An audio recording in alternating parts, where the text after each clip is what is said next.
Bonjour à tous, c'est Tutu. Aujourd'hui, nous allons découvrir ensemble le call start du LA7. Avant de commencer, nous allons placer les cales de roue, donc menu radio, équipe au sol et placer les cales de roue.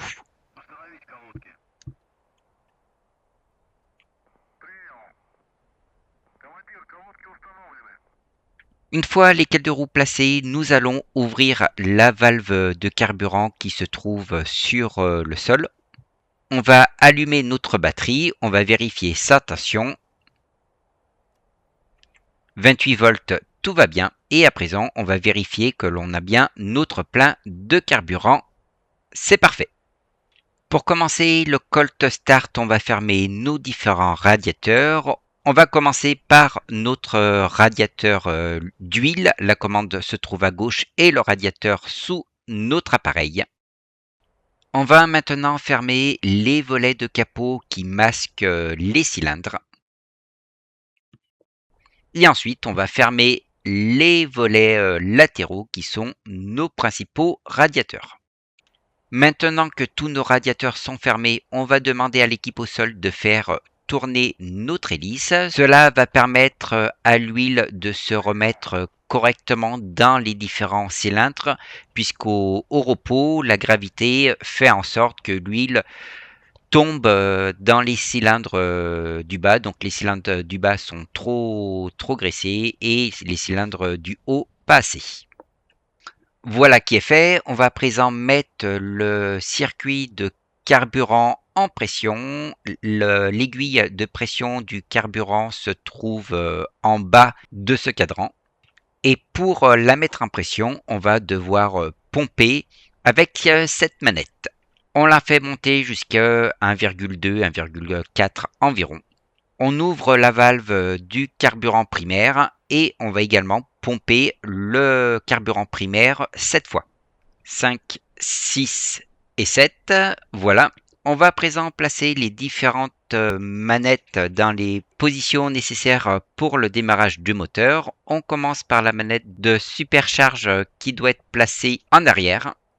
La manette de RPM doit être poussée en avant et la manette des gaz doit être en position arrière légèrement avancée.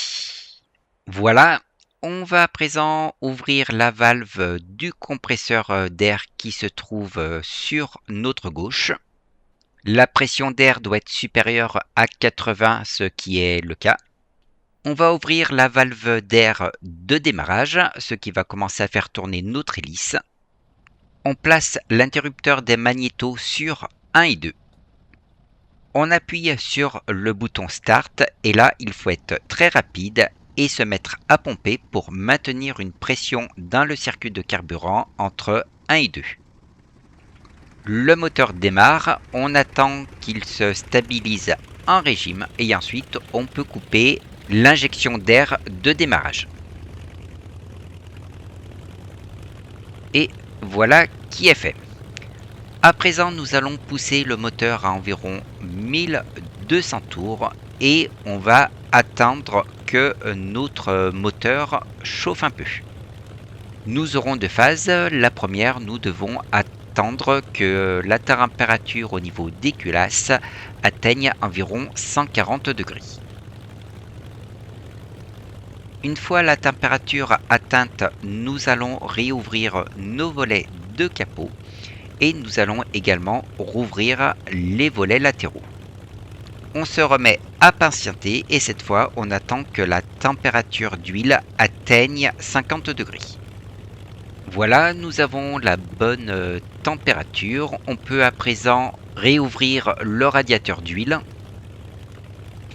Pour finir notre séquence de démarrage, nous allons activer nos différents équipements. Donc la radio, le réchaud de sonde pitot si nécessaire, les voyants de train d'atterrissage. On peut également allumer nos différentes lumières intérieures et extérieures.